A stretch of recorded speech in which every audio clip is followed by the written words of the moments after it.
अस्सलाम वालेकुम। फ़िल्म के आगाज़ में हम एक कैमरामैन को देखते हैं। वो स्टूडियो में 2 मॉडल्स की तस्वीरें बना रहा था। जब लड़कियों का काम हो जाता है, मॉडल में से एक इसके घर जाती है। जब दूसरी लड़की चली जाती है, कैमरामैन इसे अगवा कर लेता है।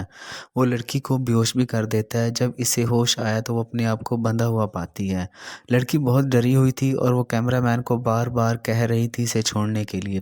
लेकिन वो लड़की के कहे हुए एक लफ़्ज़ को नहीं सुनता। फिर वो एक डब्बा निकालता है जिसमें किसी की राख थी। वो इसे लड़की के पास रखता है और इसका गला काटता है, और जब वो ऐसा कर रहा था इसका खून राख में टपकता है। सुबह जब कैमरामैन की सेक्रेटरी आती है, वो लड़की की लाश देखती है। कैमरामैन ने इसे मार डाला था, लेकिन जैसे ही वो मुड़ती है वो अपने बॉस की लाश देखती है। तब वो पुलिस को कॉल करती है।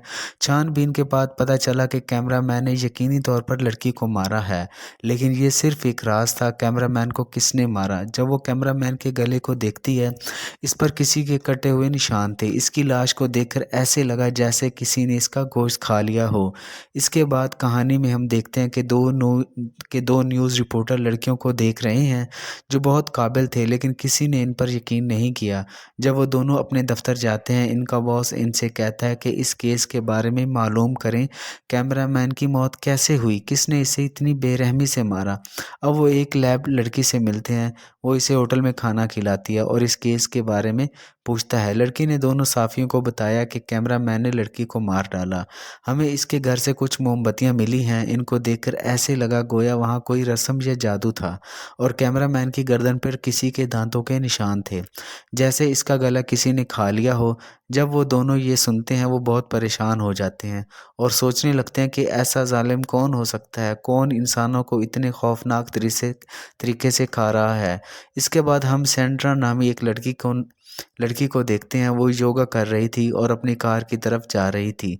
जैसे ही वो अपनी गाड़ी में बैठने लगती है, कुछ लोग इसकी गाड़ी चोरी करके ले जाने वाले थे। लेकिन जब वो इस गाड़ी चोरी करके भाग रहे थे, सेंड्रा की गाड़ी में कोई था जो इसे बहुत बुरी तरह मारता है और फिर इसे मार डालता है। सेंड्रा ये देखकर बहुत डर गई। फिर वो देखती है कि इसकी गाड़ी के पीछे कोई था, लेकिन जब लोग वहाँ जमा होते हैं, वो आदमी जो उसकी गाड़ी के पीछे खड़ा था वहाँ से चला जाता है। सेंड्रा अब सोच रही थी कि इतने ताकतवर शख्स कौन हो सकता है, अकेले इतने लोगों को किसने मारा। अगली सुबह दोनों रिपोर्टर एक प्रेस कॉन्फ्रेंस में जाते हैं, जहां वो पुलिस से पूछते हैं कि इन्हें कौन मार रहा है। पुलिस कहती है फ़िक्र ना करें, हम बहुत जल्द कातिल को तलाश कर लेंगे। रिपोर्टर ने अफसर से पूछा क्या ये कातिल एक ही शख्स ने किया है, जिस पर अफसर जवाब देता है पहला कत्ल जो कार के करीब हुआ एक ही शख्स की तरफ से किया गया था। वो पूछती है कि कैमरामैन की गर्दन पर ऐसा निशान क्यों था, जैसे किसी ने इसे मार डाला हो। ये सवाल सुनकर सब हैरान रह गए, क्योंकि इस बारे में किसी को इल्म नहीं था। ये सुनकर वहाँ से आने वाले मेयर बहुत नाराज़ हो जाता है और रिपोर्टर लड़की से कहता है कि आप दोबारा इस कॉन्फ्रेंस में नहीं आएंगी। आपकी जगह अच्छा रिपोर्टर आएगा जो हमसे अच्छे सवालात पूछेगा। और ये बात अपने बॉस को भी बताती है, जिस पर इसका बॉस इसे बहुत डांटता है। बॉस ने भी इस पर यकीन नहीं किया। वो पूछती है तुम्हें ये मालूमात कौन देता है। वो कहती है हमारे ख़ास लोग जो पुलिस में शामिल हैं। वो सोचती है क्यों ना हम अपने एक अकाउंट पर कुछ पोस्ट कर दें इन तमाम कातलों के बारे में। कौन जानता है हमें कुछ पता चल सकता है। फिर इसे लैब में काम करने वाली एक लड़की का फ़ोन आता है। वो इसे कहती है वो लोग जिनका हमने डीएनए टेस्ट किया है, वो वाहिद आदमी है जो सबको मार रहा है, लेकिन मरने वाली मॉडल गर्ल्स जो कैमरामैन ने किया था। अब वो दोनों ये सब जानने के लिए कैमरामैन के दफ्तर जाते हैं जहाँ पहला कत्ल हुआ।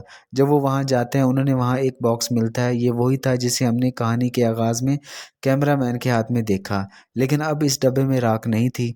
छानबीन के बाद अपने जादुई छानबीन के बाद इन्हें जादुई चीज़ भी मिल जाती है। ये देखकर इन्हें मालूम हुआ कि यहाँ किसी ने कोई जादू किया होगा। इन दोनों चीज़ों को देखने के बाद वो सोचते हैं कि कैमरामैन को किसी फ़िरके या ग्रुप ने कत्ल किया है, जिसने यहाँ जादू किया है और किसी को ज़िंदा कर दिया है। और वो वही शख्स है जो ज़िंदा हो गया और एक-एक करके सबको मार रहा है। और जब इन दोनों का मालूम हुआ, लेकिन वो दोनों सोचते हैं कि बगैर किसी सबूत के कोई इन पर यकीन कैसे करेगा। इसलिए दोनों ने फैसला किया कि वो पहले सबूत इकट्ठा करेंगे। दूसरी तरफ सेंड्रा जो इस वाक़े के बाद अस्पताल में थी, इसका भाई भी वहाँ आता है। सेंड्रा के भाई ने पुलिस अफ़सर से पूछा क्या यहाँ कोई ख़तरा है। अफ़सर कहता है फ़िक्र ना करें, तुम्हारी बहन यहाँ महफूज़ है। फिर जब वो मिले इसकी बहन से। सैंड्रा ने इससे कहा, इस रात मैंने एक आदमी को देखा जो बहुत खतरनाक था और मुझे लगता है कि वो मुझे भी नहीं छोड़ेगा। फिर वो आदमी वहाँ आता है जो सैंड्रा को मारने आया था। वहाँ सैंड्रा का भाई इसे एक क्रॉस लॉकेट देता है और कहता है, पहन लो, खुदा पर यकीन रखें तुम्हें कुछ नहीं होगा। लेकिन अब वो अंदर आ चुका था जो एक गार्ड को मार रहा था। ये देखकर एक पुलिस अफसर ने इस पर गोली चलाई और गोली की आवाज़ सुनकर मज़ीद पुलिस एहलकार वहाँ पहुँच गए। लेकिन इस आदमी ने इस अफसर को मार डाला था और इसका खून पीने लगा। इसके बाद वो सैंड्रा जाता है इसे मारने के लिए। जब वो अपनी लैन में क्रॉस लॉकेट देखता है वो डर जाता है और भागने लगता है। अफसर भी वहाँ आ गया जो सैंड्रा को बचाता है और इसे घर भेज देता है। और यहाँ हमें मालूम हुआ वो आदमी कोई आम आदमी नहीं, वो ड्रकोला था जो सिर्फ रात को निकलता था। और वो यहाँ कैसे आया और हमें कहानी में पता चल जाएगा।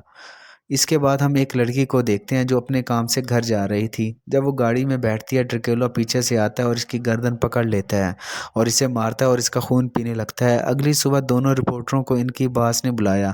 मैंने आज एक नया शो शुरू किया है जिसमें लोग हमें अपनी राय देंगे कातिल कौन है, और इन्हें इस केस पर बहुत से पैगामात आने लगते हैं जिसमें लोगों ने इन्हें अपने अपने ख्यालात बताए, ऐसा क्यों हुआ और इसके पीछे क्या राज था। दोनों रिपोर्टर लड़कियां कुछ लोगों के नाम मुंतखब करती हैं और इनसे भी बात करने की कोशिश करें। दूसरी तरफ सैंड्रा का भाई भी इसे घर ले आया और इसे बताता है कि यहाँ कैमरे हैं, तुम फिक्र ना करो, आपकी जान को खतरा नहीं है।